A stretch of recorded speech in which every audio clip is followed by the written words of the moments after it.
Tuhan, kami bersyukur biar apa yang Engkau pernah ucapkan dalam kitab Yoel, pasukanmu sangat banyak dan pelaksana firman-Mu kuat.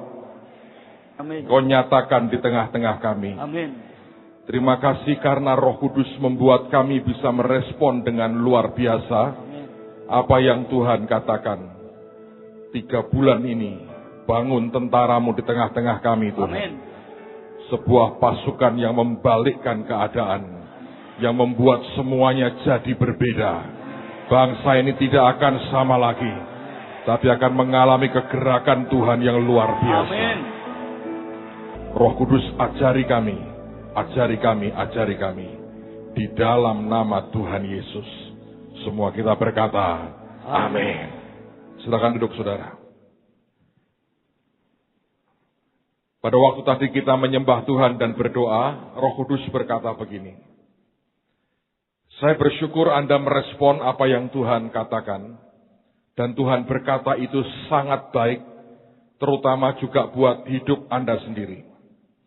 Sebab kalau saudara ingat, pada waktu kita terima mandat tanggal 29, tanggal 30 pagi, waktu kita kebaktian pagi, dan itu ujungnya malah kebaktian 3 jam.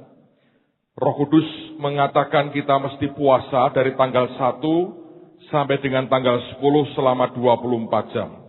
Saya mau tanya siapa yang sudah puasa? Angkat tangan tinggi-tinggi. Wow. Saudara sekalian, dan Tuhan berjanji dalam 3 bulan, maka mandat dan berkat itu akan mulai kelihatan dan jadi sebuah realita. Dan Tuhan berkata begini, mereka yang ikut dan mau dibangun hidupnya menjadi tentaraku. Pada waktu setiap kali kita kumpul untuk berdoa seperti ini, mereka tanpa disadari sedang mengawal janji Tuhan itu selama 3 bulan ini sampai jadi kenyataan dalam kehidupan Anda dan saya. So dia berkata, katakan kepada umatku, bahwa ketika mereka berkata, saya mau ambil bagian dan doa dan dibangun Tuhan sebagai tentara Tuhan. Saudara sadar tidak sadar bahwa itu dikawal oleh Anda sendiri dengan doa-doamu. Dan nanti 3 bulan dari saat ini, saudara akan melihat buahnya itu luar biasa. Saya tidak tahu apakah saya akan cerita hari ini, tapi mungkin saya cerita hari ini. Pak Yos menyaksikan peristiwa itu kemarin siang. Dan saya mau berkata buat saudara, kita punya Tuhan yang tidak pernah berdusta. Kalau dia berkata ini new beginning, ini new beginning. Kalau dia berkata Tuhan berkata aku memberi berkat, aku memberi berkat. Saya pernah berkata kalau Anda masih ingat, kalau saya menata pintu 2008, di balik pintu itu ada begitu banyak berkat yang sudah antri menanti kita. Dan waktu kita selama persiapan tanggal 25 dan 29 kita buat doa, tiap pagi kita doa. Ternyata hasilnya itu ajaib sekali. Tidak kebetulan menurut saya sebelum hari ini dimulai. Kemarin Tuhan membuktikan, mencelikkan mata rohani kita. Saya mau berkata buat saudara, semua biaya untuk membangun sekolah terang bangsa sudah ada. Tuhan sediakan, selesai semuanya. Hari ini saya katakan itu kepada saudara, supaya saudara mengerti, janji Tuhan itu ya dan amin. Ini luar biasa loh saudara. Ini luar biasa.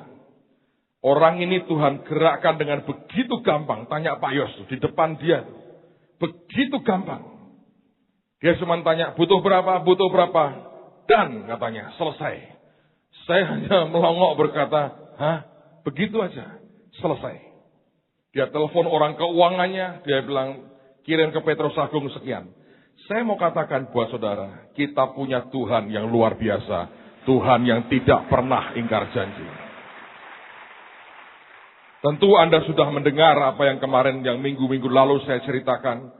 Bagaimana saya berbuat hal yang tolol, bagaimana saya punya sikap hati yang salah ketika soal asuransi guru dan sebagainya itu membuat hati bisa begitu gampang dan melenceng. Tapi saya berkata bahwa Tuhan itu menghargai pertobatan. Dan setelah kita bertobat, Anda harus ambil apa yang menjadi jatah saudara. So, selama 3 bulan ini, 3 hari ini untuk pembekalan. Dan setelah itu seminggu sekali, saya mau ajak Anda kumpul. Nah, ini jadwalnya 3 hari ini. Besok saya tahu sebagian Anda kerja, jadi kita akan buat tetap jam 7 malam besok. Oke? Nah, hari Sabtu saya tahu juga ada yang sekolah, ada yang kerja. Jadi saya baik hati dengan Anda. Sabtu kita buat ajaib sekali, jam 5 pagi kita di sini, saudara. Tidak ada alasan untuk tidak hadir, dan kemudian setiap kali nanti kita akan atur waktunya, dan saya berkata doa jam 5 itu paling enak. 6:30 selesai, Anda cari soto, berangkat kerja, dan diberkati Tuhan. Amen, saudara. Alright. Nah, sekarang saya akan mulai karena materinya sangat banyak. Saya akan coba padatkan. Tapi saya sempat bertanya dengan Tuhan. Saya bilang, Tuhan, apa yang bisa kami buat dalam 3 bulan untuk menyiapkan sebuah pasukan? Tuhan berkata, aku ngerti nak. Kamu tidak akan bisa membangun pasukan yang utuh, yang punya kekuatan lengkap dan sempurna seperti yang seharusnya. Tapi 3 bulan ini Tuhan berkata, ketika hati anak-anakku merespon dengan ajaib, maka sebenarnya kekuatan yang akan muncul adalah akan lahir yang namanya pasukan yang punya kekuatan membalikkan keadaan. Jadi saya akan mulai hari ini dengan mengatakan begini dengan saudara. Secara hidup kita sebagai manusia ini, kita hidup dengan segala macam aturan dan perhitungan dan hukum. Anda tidak pernah bisa hidup tanpa hukum-hukum itu yang berlaku ketika hidup sebagai manusia. Tetapi secara alam roh, sebenarnya hukum dan aturan itu juga ada. Dan Tuhan itu semuanya dikerjakan dengan perhitungan-perhitungan ilahi. Kalau Anda berpikir peperangan rohani itu adalah nengkingi setan, saya berkata Anda hanya punya kebenaran yang sepenggal. Sebab banyak orang Kristen hari ini, modalnya cuma teriak-teriak nengkingi setan, tetapi tidak pernah bisa efisien ketika dia melakukan peperangan rohani, sebab tidak didasari oleh pengertian. Pengertian akan apa? Pengertian bahwa segala sesuatu di alam roh ini, itu ada hitungannya. Itu ada hitungannya. Nah, hitungan-hitungan seperti inilah yang seringkali tidak pernah kita fahami. Dan bahkan kita tidak pernah berpikir bahwa itu ada sebenarnya. Nah, sekarang saya mau ajak Anda merenunglah. Coba jawab pertanyaan saya ini. Mengapa Yesus harus lahir sebagai manusia? Coba, ada yang mau jawab? Kenapa Yesus harus lahir sebagai manusia? Nggak ada yang tahu? Hah? Penggenapan janji Allah. Nah, kenapa Tuhan berjanji itu? Tujuannya apa? Kenapa harus jadi manusia?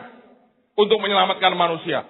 Ngomong aja toh, selamat. Kan selamat, saudara. Kenapa untuk menyelamatkan manusia harus jadi manusia? Ada yang ngomong gini, oh ya karena yang diselamatkan manusia harus jadi manusia. Satu hari mungkin anjing Anda terperosok di dalam lubang. Untuk menyelamatkan anjingmu, apakah Anda perlu jadi anjing? Ada yang mau jawab? Ini basic loh. Kenapa Yesus, Allah harus jadi manusia?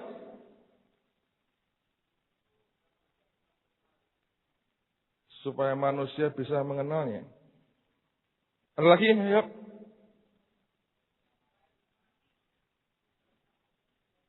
Kenapa? Keadilan Allah. Gimana? Kasih dan keadilan. Ya kasih kan gak harus jadi manusia toh ya. Dia bisa tunjukkan kasih sebagai Tuhan kan luar biasa.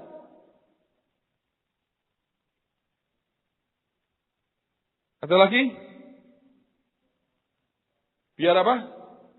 Biar ngalami. Kejem banget sih, Andre.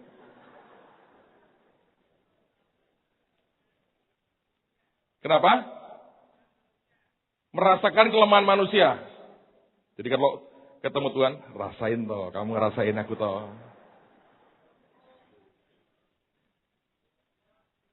Ya. Satu lagi terakhir. Bayar harga. Harga apa?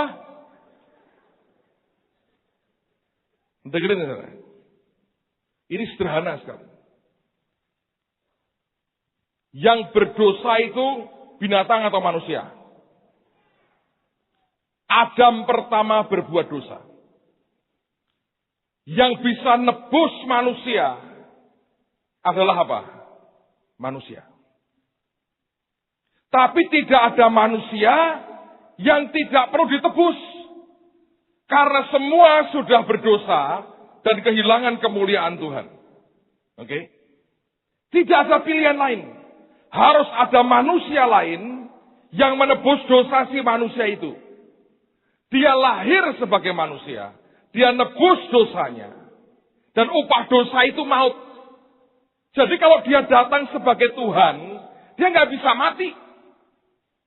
Dia harus menjelma menjadi manusia karena nebus dosa dan tebusannya adalah kematian. Tapi dia harus jadi korban yang tidak bercacat, yang tidak perlu ditebus. Nah, kenapa saya cerita ini sebagai dasar lagi buat saudara? Inilah yang namanya aturan keadilan Tuhan. Sedemikian sempurnanya keadilannya, dia begitu konsekuen dengan keadilan yang dia tetapkan. Dengan kata lain, kenapa harus dia lahir sebagai manusia? Ya memang itu ada hitungannya. Hitungan keadilan Tuhan itu seperti itu. Nah, kalau Anda dan saya itu buat peperangan rohani, tetapi Anda tidak mengerti hitungan keadilan Tuhan. Yang Anda berpikir begini, pokoknya musuh dilibas. Nah, itulah yang membuat kita jadi pasukan yang konyol sekali. Tuhan itu bukan pribadi yang semena-mena. Segalanya ada hitungan, ada aturan. Dia tetapkan semua dalam kesempurnaan. Hari ini saya mau ajak Anda lihat itu. Sekarang mari kita lihat firman Tuhan. Kejadian pasal 15. Lihat pada ayat yang ke-13. Firman Tuhan kepada Abram. Ketahuilah dengan sesungguhnya bahwa keturunanmu akan menjadi orang asing dalam suatu negeri yang bukan kepunyaan mereka. Dan bahwa mereka akan diperbudak dan dianiaya 400 tahun lamanya. Sekarang saya mau tanya saudara. Ini ceritanya begini nih. Abraham dipanggil dari Ur Kasdim. Kemana? Tanah Kanaan.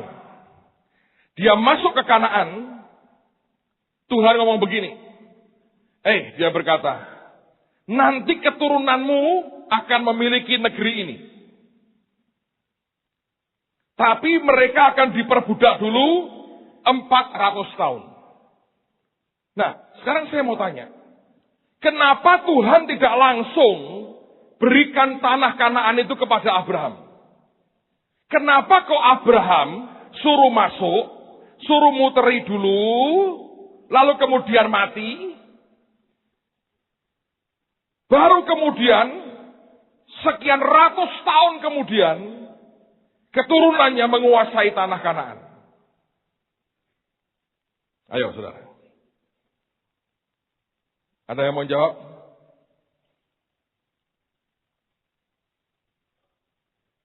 Ada lagi yang mau jawab?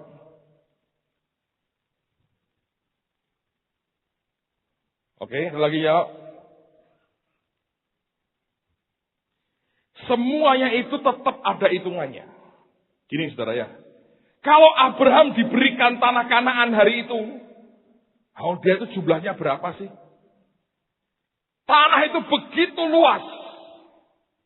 Jadi nggak mungkin dia bisa kuasai seluruh tanah itu. Loh, Tuhan itu memberikan kepada kita masing-masing sesuai dengan porsi kita. Nah, dibutuhkan waktu untuk membuat mereka cukup banyak. Sehingga mereka boleh menikmati seluruh tanah itu. Jadi tetap ada hitungannya. Tapi yang kedua, yang tadi Anda jawab itu. Inilah keadilan Tuhan. Ketika Abraham itu sampai di tanah Kanaan. Sekarang saya mau tanya, itu sudah ada bangsa lain belum di sana? Sudah kan? Mereka itu sudah ada di situ sebelum Abraham masuk situ. Pak, kan gampangnya gini, singkirkan semua mereka, basmi habis. Tidak bisa. Kenapa bisa begitu? Lihat ayat berikutnya. 14. Tetapi bangsa yang akan memperbudak mereka akan kuhukum, dan sesudah itu mereka akan keluar dengan membawa harta benda yang banyak. Rupanya ketika mereka diperbudak, mereka nggak dapat upah apa-apa. Tapi Tuhan itu ngitung upah mereka loh. Dihitung. Harusnya mereka punya kekayaan sekian. Tapi orang Mesir kurang ajar, tidak mau memberikan upahnya. Oke, tidak masalah. Begitu mereka keluar, ditagih nggak sama Tuhan? Tagih. Alkitab berkata mereka lemparkan kekayaan mereka kepada orang Israel. Yang berkata, lu pergilah sini. Dan dia keluarkan semua hartanya, dijarah semuanya. Tuhan berkata, lunas utangmu. Jadi sebetulnya mereka hanya pembayaran di belakang, saudara. Disimpan di rumah-rumah orang Mesir.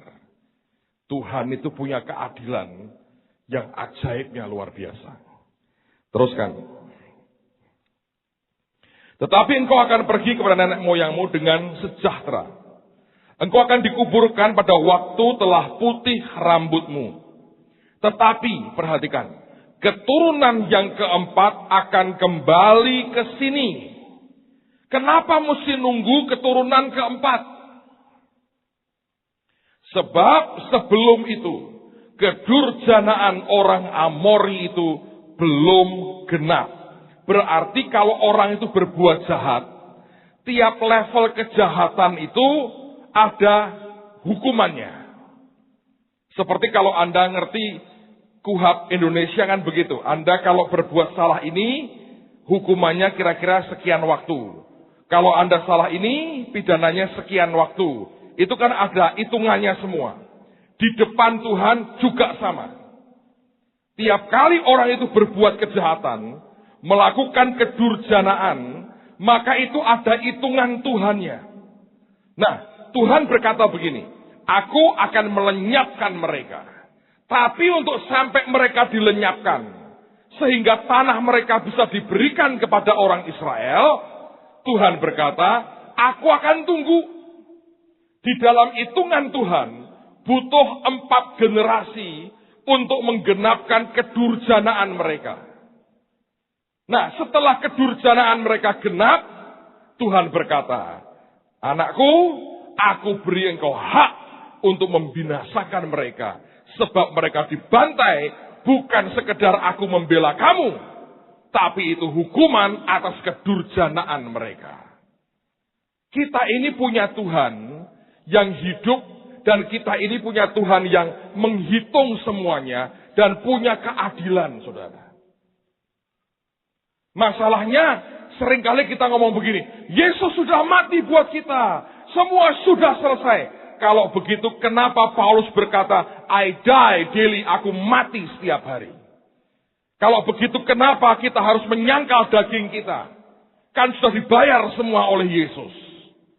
Kalau begitu, kenapa Paulus masih berkata, peperangan kita bukan melawan darah dan daging. Semua ada hitungannya. Yesus itu bayar bagiannya, menebus kita. Tapi kehidupan kita punya kewajiban dan tanggung jawab yang tetap Anda dan saya harus selesaikan. Dan ini yang seringkali lagi-lagi pengertian yang cetek dari kita. Tidak tahu bahwa segala sesuatunya itu ada hitungannya. Sekarang saya mau ajak Anda lihat ke perjanjian baru. Supaya Anda mengerti seperti apa. Roma pasal yang ke-11. Kalau saudara berpikir bahwa itu di perjanjian lama, mari lihat Roma pasal yang ke-11. Lihat pada ayat yang ke-25. Roma 11 ayat 25. Sebab saudara-saudara, supaya kamu jangan menganggap dirimu pandai, aku mau agar kamu mengetahui rahasia ini. Jadi rupanya banyak orang itu keminter, saudara. Sok pinter, sok pandai. Padahal mereka tidak tahu ada rahasia. Rahasia apa sih? Inilah rahasia yang namanya hitung-hitungan Tuhan. Tuhan itu kalau kerja, itu ngaturnya, ngitungnya itu sempurna. Dia nggak bisa ngawur. Contoh ini, orang baik matinya kan cepat. Orang jahat kan nggak mati-mati. Ya toh? Kenapa? Ya itu kebaikan Tuhan. Siapa tahu mau bertobat. Kalau nggak bertobat, jadi enak itu loh. Nerakanya itu rodok mantep. Blem gitu saudara. Itu ada hitungannya. Semua ada hitungannya. Tuhan itu baik. Wis ben puas-puas no di dunia. Nanti dia bayar di sana.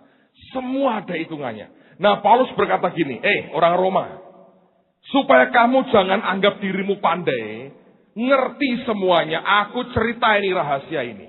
Apa sih rahasianya? Baca lagi. Sebagian dari Israel telah menjadi tegar. Sampai kapan? Sampai jumlah yang penuh dari bangsa-bangsa lain telah masuk. Dengan jalan demikian, seluruh Israel akan diselamatkan. Jadi dia ngomong begini nih Paulus. Kamu ngerti nggak? Nanti orang-orang Yahudi itu akan diselamatkan. Nanti. Tapi kapan saat penyelamatan mereka? Nunggu. Kapan itu? Jumlah lain dari bangsa-bangsa lain, termasuk Anda dan saya ini, itu jumlahnya penuh dulu. Ada hitungannya nggak jumlah penuh itu? Ada. Nah berapa Pak? Itu yang kita nggak ngerti. Tapi minimal Anda harus tahu, ada hitungan Tuhan semuanya. Semua itu dihitung, saudara. Baca kitab Daniel, Anda akan lihat hitungan 7 kali 7 masa, begini. Kenapa itu semuanya? Itu ada perhitungannya. Jadi kita tidak pernah bisa berpikir bahwa, ya pokoknya asal nengking. Nggak bisa. Kalau cuma asal nengking tok, Semarang sudah tidak ada setannya. Kenapa? Sudah ditengingi gereja-gereja termasuk kita prayer walk itu saudara. Sampai mumet setannya. Satu setan diikat 8 gereja. Sampai Yesus datang ke 5 kali kagak bisa lepas tuh. Gereja kalau nengking, aku hajar, aku hancurkan, remukkan kepalamu. Jadi banyak setan tanpa kepala, Anda tahu nggak? Remuk kepalanya. Aku injek pakai kaki gajah. Bolong kepalanya, bolong perutnya. Segala macam. Tapi toh di mana-mana setan masih muncul juga. Oh itu Pak, migrasi dari Demak dan Pekalongan katanya begitu. Kenapa kok nggak bisa tuntas? Anda ngikat itu berapa lama terikatnya coba? Gereja sudah berapa abad diiketi terus tiap hari setan. Dia bilang kerjaan kok ditaleni terus katanya begitu. Coba Anda lihat Pak. Sebab kita perang tanpa pengertian. Dan tanpa pengertian itu pun kita ngesok banget. Anda tahu kalau, maaf nih ya saudara. Kalau para pendoa kumpul, saya harap di sini nggak ada ya. Pendoa kita oke-oke semua. Di tempat-tempat lain tuh. Kalau ngumpul tuh aneh-aneh. Engkau roh, ini aku ikat. Yang seorang berkata, aku bakar, lu udah dibakar. Wes tak ikat kamu bakar. Engkau tadi kau bungsisan. Ribut berantem. Iblisnya senang, ayo berantem. Lo soal ngiket, ngobong, ribut kok saudara.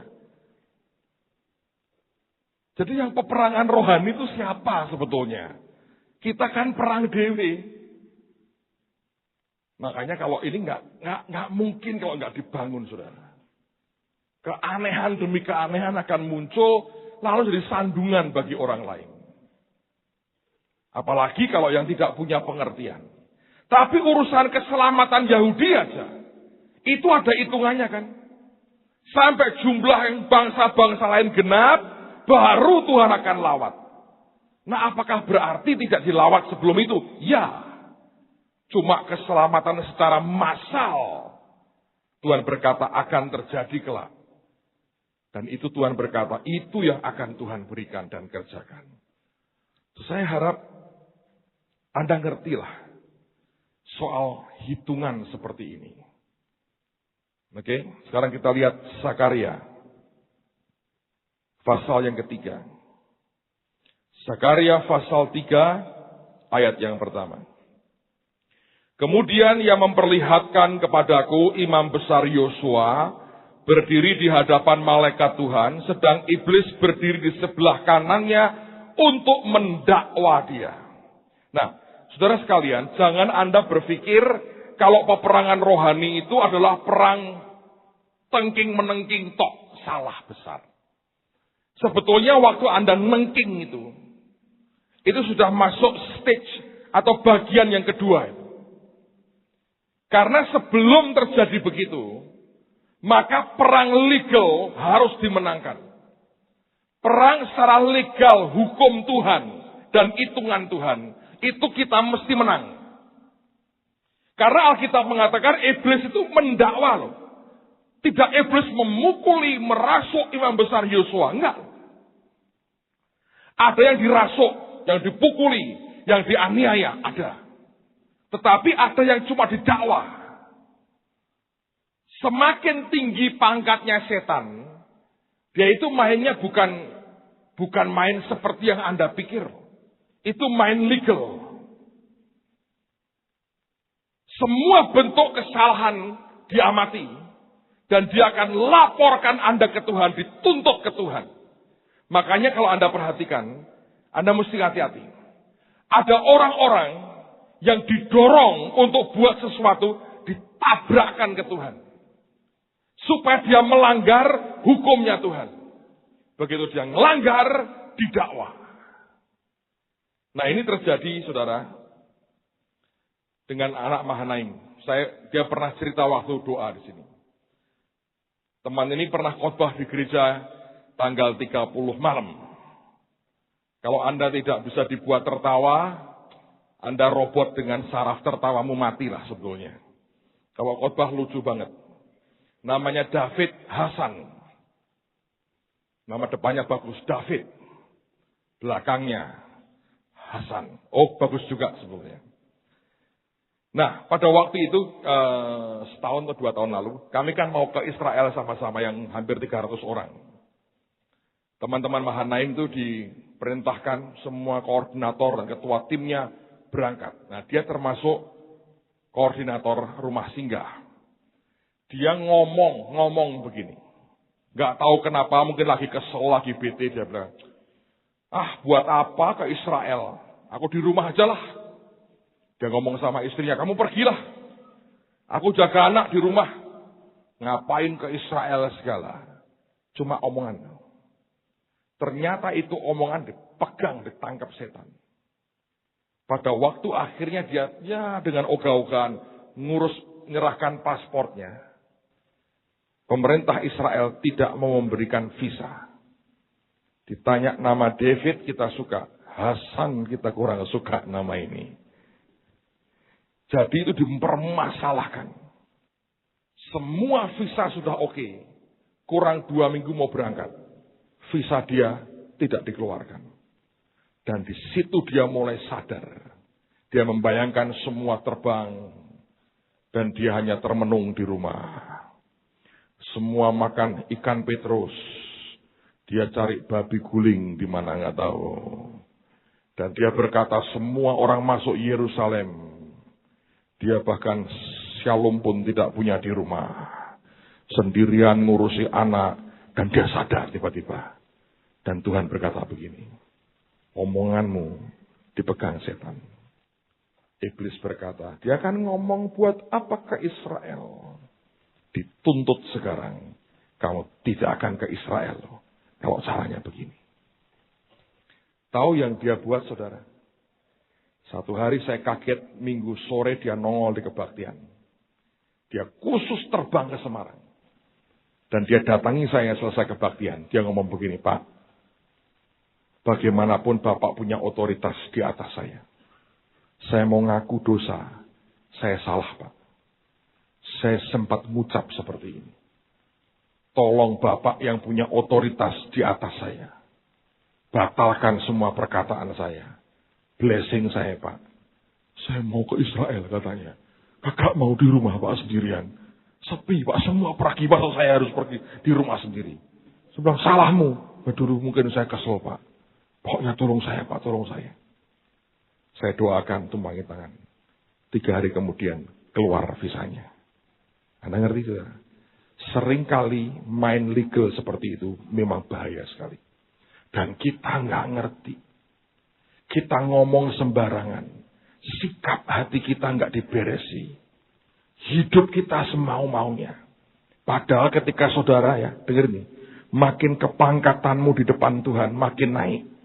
Itu tuntutannya. Untuk yang ini nggak boleh, ini nggak boleh, ini nggak boleh. Itu makin tinggi.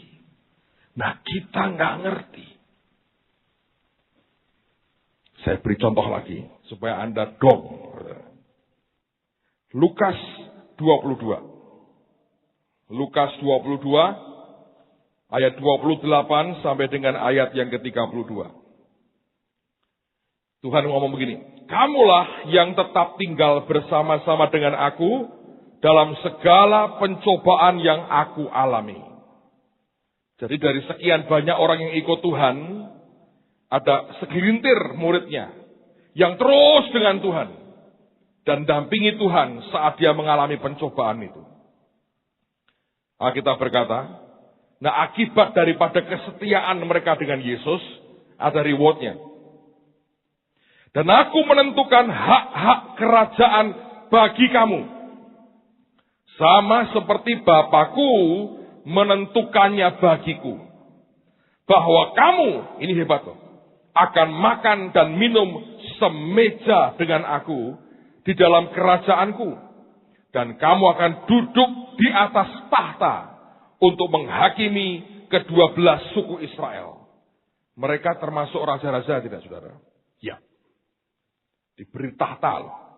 Bukan tahtanya Tuhan, diberi tahta. Menghakimi 12 suku Israel. Tiba-tiba nih, setelah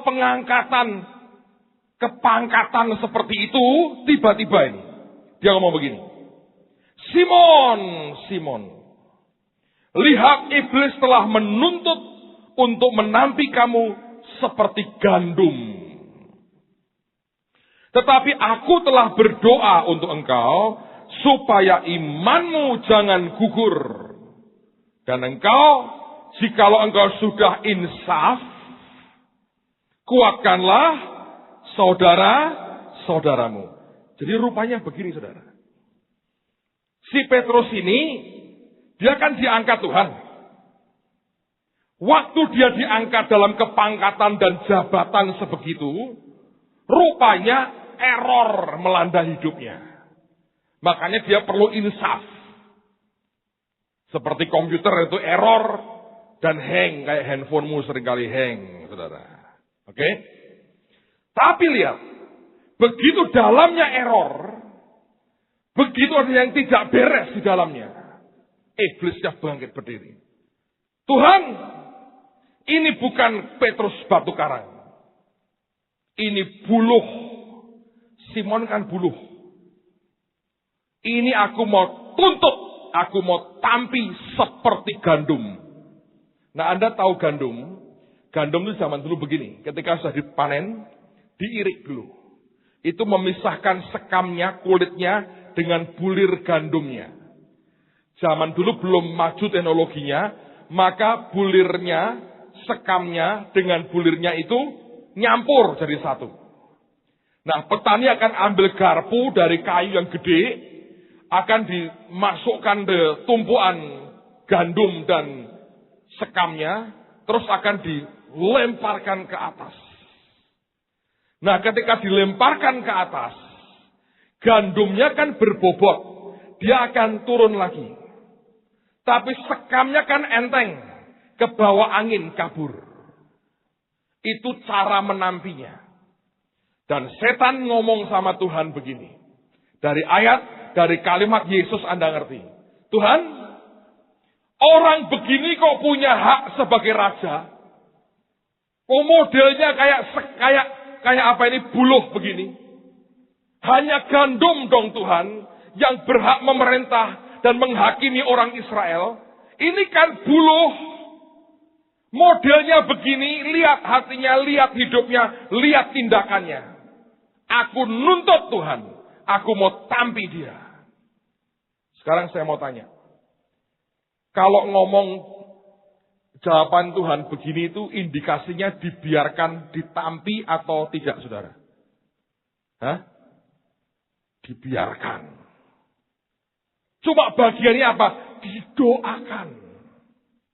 Kapan ujiannya? Waktu dia nyangkali Tuhan. Tapi karena doanya Yesus, dia insaf. Yudas sebaliknya.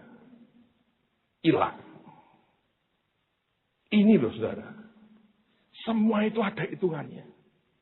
Makanya kalau orang dalam Tuhan, banyak orang itu kepingin jabatan, kepingin tinggi, dia tidak ngerti konsekuensinya.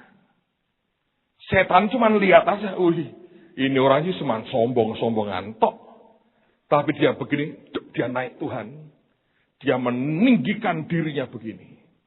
Dia mengatakan dirinya gandum padahal dia masih buluh. Aku tuntut, aku mau tampi. Dia turun lagi atau dia hilang. Itu yang gawat saudara. Makanya kalau tidak ada orang yang saling mendoakan satu dengan yang lain, tidak ada orang kuat. Makanya Alkitab berkata yang terdahulu jadi terkemudian. Kenapa saudara? Karena ternyata kosong dalamnya. Tapi posisi di dunianya tinggi. Dan dituntut oleh setan. Dalam peperangan rohani.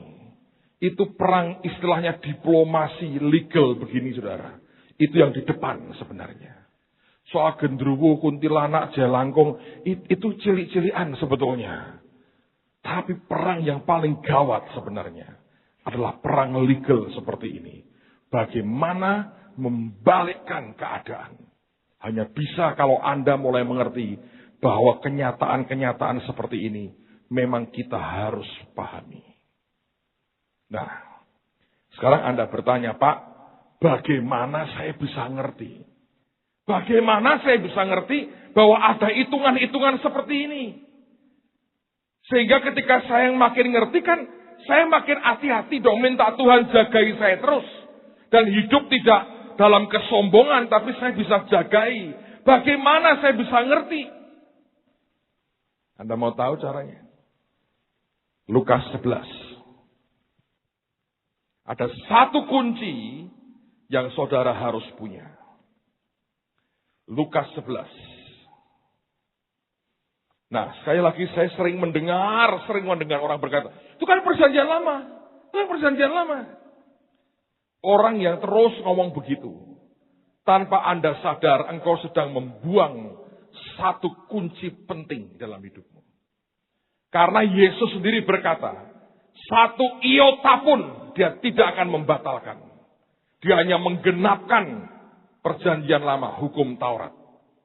Tapi Anda perhatikan.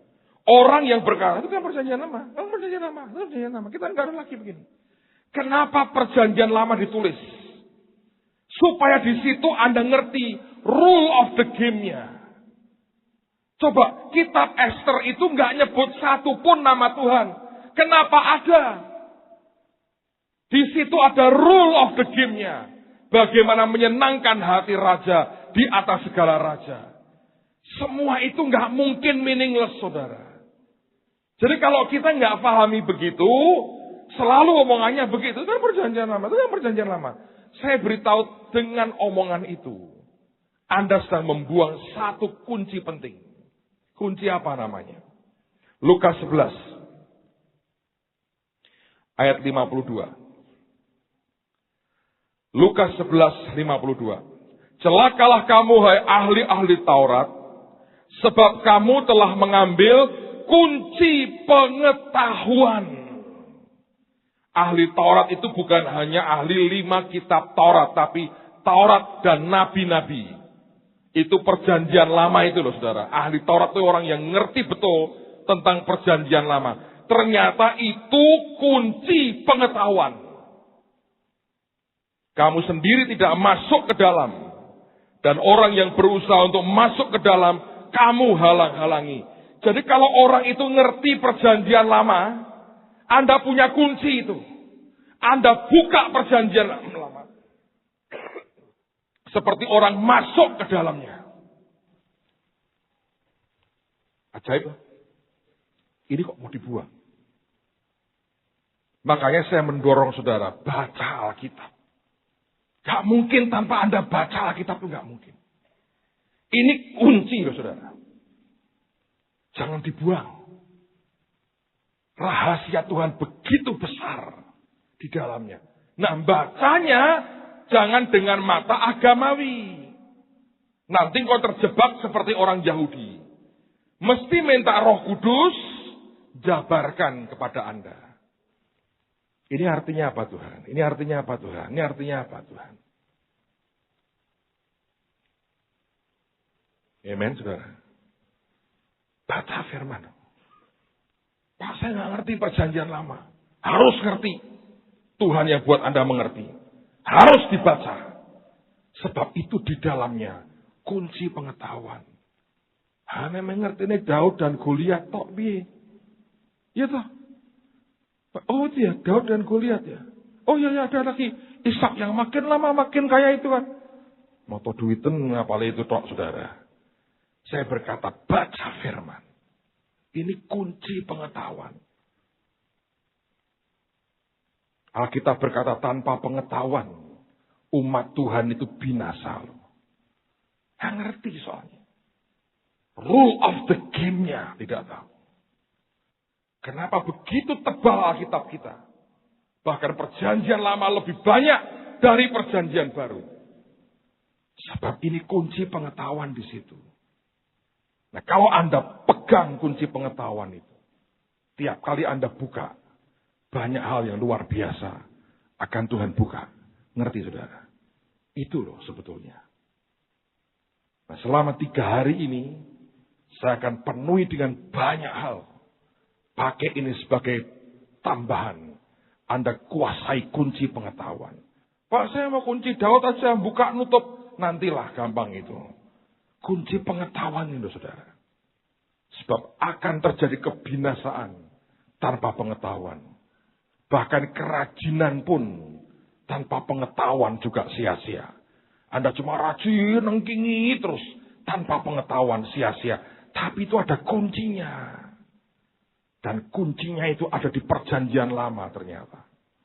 Jelas perjanjian baru juga. Tapi Tuhan berkata ahli Taurat itu. Ahli Taurat, orang yang ngerti Taurat. Dia pegang kunci pengetahuan. Cuma sayang dia tidak masuk dalam kebenaran itu. Nah, hal yang sama dengan kehidupan kita. Biarkan kita masuk dalam kebenaran Tuhan yang luar biasa. Amen, saudara. Nah, lihat sekarang Roma pasal 8. Roma 8 ayat pertama dan ayat yang kedua. Demikianlah sekarang tidak ada penghukuman bagi mereka yang ada di dalam Kristus Yesus. Ayat 2.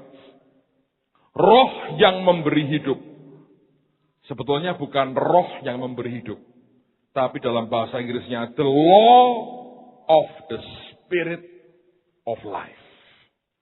Hukum roh kehidupan. Ada hukumnya loh.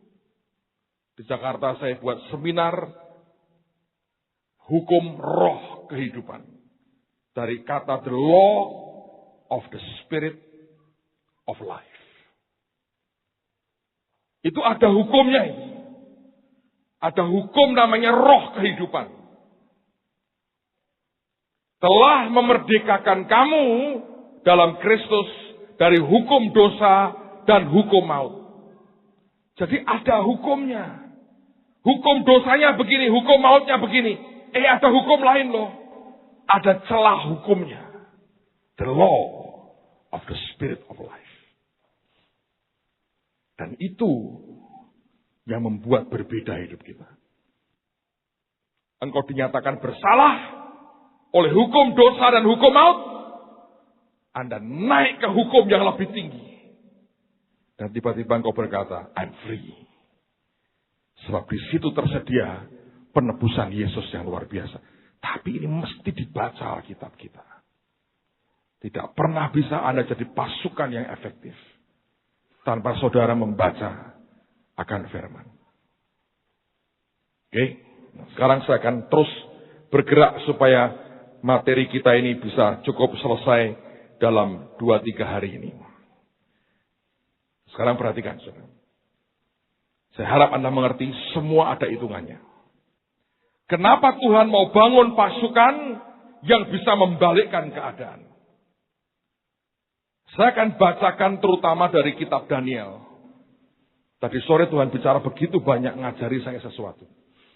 Ternyata begini saudara. Tiap negara itu ada pemerintahan teritorial roh di atas. Semua kita itu sebetulnya ngerti, pernah dengar. Oh, peperangan kita melawan penguasa di udara. Tapi, dengerin ya. Serial apa itu? Sebetulnya pertempuran politik di dalam sisi manusia ini, itu hanya proyeksi dari pertempuran dunia roh yang terjadi. Beberapa hari ini saya lihat di TV tentang persaingan penyaringan suara pemilihan presiden Amerika. Seru kalau di Amerika, di TV-nya Anda tahu, seru sekali. Indonesia akan mulai lagi, tahun ini akan makin seru, tahun depan akan tambah seru lah politiknya. Jawa Tengah, Anda tahu akan ada pemilihan gubernur dan sebagainya. Anyway, tapi sebetulnya kalau Anda ngerti, itu penentuan peperangan di atas itu sebetulnya. Itu menentukan nanti di bawah komposisinya seperti apa. Nah, sekarang saya akan ajak Anda lihat. Dan dengan pengertian ini saya akan tutup. Besok saya akan teruskan bagaimana cara membalikkan keadaan. Sabtu jam 5 pagi, kita akan mulai praktek setelah saya sampaikan beberapa dasar lagi. Tolong saya edarkan kertas untuk absensi, ditulis yang komplit.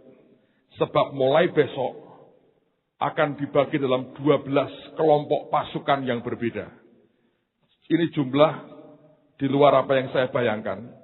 Saya harus putar otak lagi dan minta hikmat bagaimana ngaturnya. Tapi Tuhan ngajari kita, doa ini tidak akan duduk di situ dan anak doa. Kalau Anda ikut kelompok pembinaan selama 3 bulan ini, Anda akan bergerak muter kemana-mana. Jadi besok akan dibagi dalam kelompok-kelompok, dalam 12 kelompok besar. Dan tiap kelompok akan ada kelompok-kelompok kecil lagi. Dan dengan begitu nanti kita akan atur bagaimana kita akan bergerak. Kita akan diajari Tuhan sendiri bagaimana kita membangun diri kita untuk perang. Dan Anda harus ingat, 3 bulan ini kawal mandat dan berkatmu sampai jadi. Anda sudah puasa, Anda kawal sendiri sampai jadi. Kok bisa begitu Pak? Kita lihat kitab Daniel sekarang. Dalam kitab Daniel pasal yang ke-10, lihat mulai ayat yang ke-11. Ini yang ngomong malaikat Gabriel.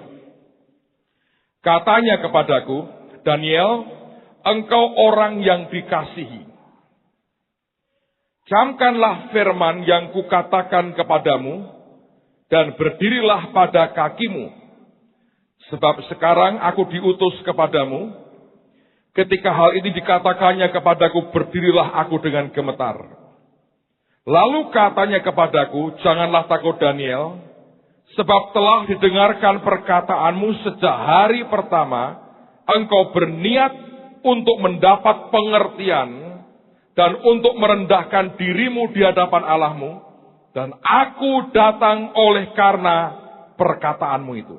Besok kita akan belajar membalikkan keadaan itu sesimpel Anda mengucapkan sesuatu.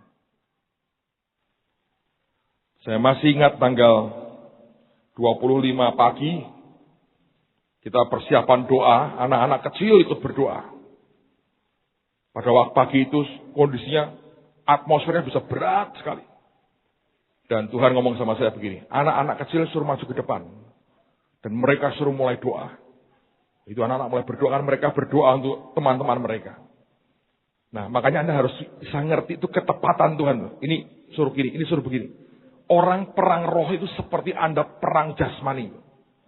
Ada strateginya, ada hitungannya, ada caranya mesti bagaimana. Dan kemudian mereka tiba-tiba teriak-teriak. 20.000, 20.000, 20.000. Itu teriakan mereka. Tapi kacau sedikit. Yang sebagian 25.000, 25.000. Itu teriak 20, teriak 25.000. Dan malamnya Anda tahu 25.000 orang datang. Padahal waktu kita buat KKR Preman. Saudara ngerti diperkirakan datang bisa 15.000. Kenyataannya hanya 30%, 25% yang datang. Sebab kita tidak melakukan dengan proper. Dengan seperti yang Tuhan mau. Kebiasaan membuat acara, membuat kita lengah. Oh bisa, oh bisa, oh bisa. Atur aja, atur saja, atur saja. Tanpa sadar loh. Mana mungkin, coba mikir. Setan kok membiarkan satu orang pun Anda bawa ke tempat ini untuk terima Tuhan Yesus. Dan Anda tidak beres itu spirit yang mengikat mereka. Tidak terjadi apa-apa. Tapi di situ membuat saya sadar. Tuhan mau kita buat sesuatu. Dan Anda ngelihat 25 bisa meledak bagus, 29 luar biasa. Dan pada awal tahun Tuhan mulai berkati kita dengan blessing yang begitu ajaib. Sekaligus saya mau berkata kepada semua Anda. Saya cerita semuanya. Kebodohan yang saya buat soal uang asuransi. Dan sampai kemudian kemarin Tuhan beresi dengan cara Tuhan yang sangat elegan sekali. Bukankah itu Tuhan yang kerja di tengah-tengah kita? Bukankah kita punya Allah Jehovah yang hidup yang di tengah-tengah kita, saudara? Amen, saudara. Kalau Anda bisa ngerti, tanda petik itu, main seperti saya main, saudara. Apa bedanya saya dengan saudara? Kita nyembah Yesus yang sama. Bukankah blessing itu juga jadi jatah Anda dan saya? Saya telepon Pak Yusat. Saya bilang, Pak, kita dapat duit nih. Kaget ya. Dia ketawa sambil bingung. Dia ngakak, dia bilang, kok bisa ya? Aku bilang, Tuhan itu luar biasa. Tapi itu membuat kita tambah yakin. Ini new beginning, saudara. Ini tahun luar biasa. So, kawal dengan doamu dalam 3 bulan ini. Seminggu sekali kita akan kumpul sembahyang. Kawal dengan doamu. Biar dalam 3 bulan, janji Tuhan tergenapkan dalam hidup Anda. Kita akan jadi pasukan Tuhan yang dilimpahi dengan banyak hal yang ajaib dari Tuhan kita. So, sekarang kita lihat lebih jauh. Ayat berikutnya. 13. Pemimpin kerajaan orang Persia atau pangeran prince kerajaan orang Persia. Ini bukan manusia, saudara. Karena ini Gabriel ini. Ini malaikat, bukan manusia yang ngomong. Berdiri 21 hari lamanya menentang aku. Jadi perang enggak sebetulnya? Perang itu. Dan dikatakan, tetapi kemudian Mikael, salah seorang dari pemimpin-pemimpin terkemuka, datang menolong aku. Dan aku meninggalkan dia di sana berhadapan dengan, perhatikan, raja-raja orang Persia. Ini bukan manusia juga. penguasa di atas Persia. Itu perang loh, saudara. Untuk bisa malaikat ini nih, dengerin ya, malaikat datang ngomongin ke Daniel, diblok. Gimana caranya Tuhan bisa kirim blessing-nya buat Anda? Kalau tidak kita jebol alam rohnya. Diblok tuh. Kita ngalami dalam 1 minggu. Waktu preman kita biarin gak ada doa, gak ada peperangan. Jebol saudara kita. Ada yang datang. Dikit. Pas wali kota datang lagi. Dikit. Tapi 5 hari kemudian. Bisa berbeda loh. Kenapa bisa begitu? Ini loh saudara. Mikaelnya berhadapan, perang. Gabrielnya lolos. Terus, ayat 30. 20 maaf. Lalu katanya, tahukah engkau mengapa aku datang kepadamu? Sebentar lagi aku kembali untuk berperang dengan pemimpin orang Persia.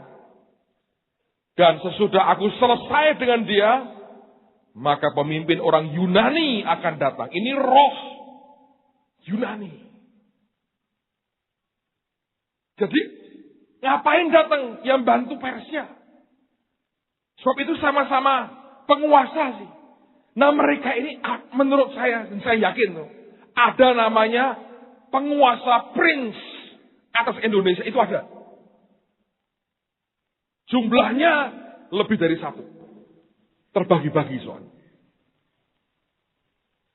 Kalau Anda ngerti alam roh, itu kebaca. Nah kita nggak ngerti. Berapa banyak berkat Anda diblok. Malaikatnya perang, kita santai nonton TV, ora sembayang, baca novel, nonton itu sinetron, nangis-nangis, ngikuti perkembangan. Ini berkatnya, mana berkatnya? Sana perang, sinetron, nangis-nangis, kasihan ya. Gimana bisa begitu? Anda mesti kawal apa yang Tuhan janjikan buat Anda. Dan kalau Anda baca Daniel, 21 hari sembayang loh. Puasa itu. Kita 21 hari pesta terus. Makan. Suruh puasa aja. Teh boleh tidak? Kopi boleh tidak? Milo boleh tidak? Nggak boleh terlanjur.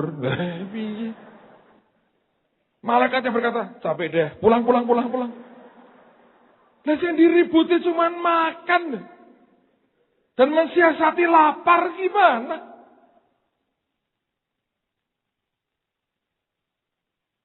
Saya yakin itu karena omongan Daniel itu Gabriel datang. Tapi terus ngomong dan Gabriel ditahan 21 hari itu, ketahan.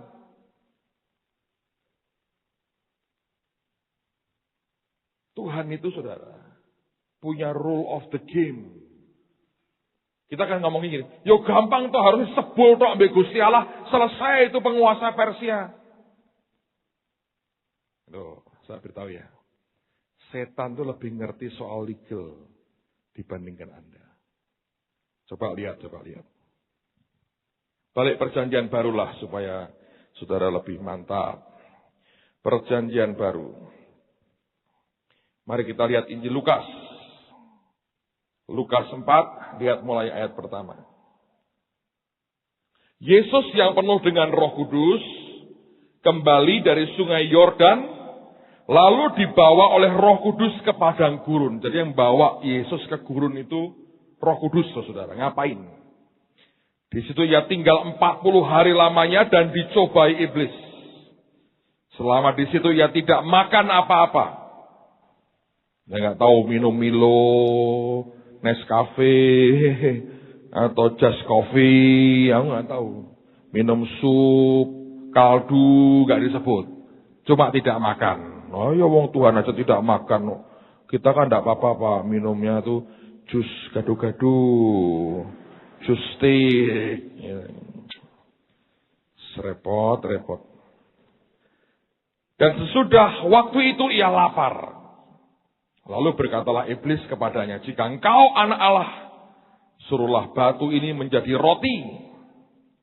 Jawab Yesus kepadanya, ada tertulis manusia hidup bukan dari roti saja. Kalau Anda pikir kadang-kadang ya, wong cuma disuruh batu jadi roti, nggak disuruh makan kok. Setan tuh begitu, nggak bakal. Makanlah, nggak mungkin. Buat batu jadi roti, turuti sekali toh. Roti coba diperiksa enak nggak? Mesti begitu kan saudara? Batal puasanya, dijus rotinya, kan begitu. Permintaan sebaik apapun, kalau dari setan, nggak pernah baik, saudara. Percayalah. Ini ada gelas air nih di saya ini. Ini ada salurannya ini. Air jernih apapun, salurannya ini kotor, penuh bakteri, nggak ada baiknya. Setan bisa memerintahkan Anda buat yang baik, bahkan yang sempurna. Kalau dari dia, buang aja. Kemudian ia membawa Yesus ke suatu tempat yang tinggi. Dan perhatikan, dan dalam sekejap mata, ia memperlihatkan kepadanya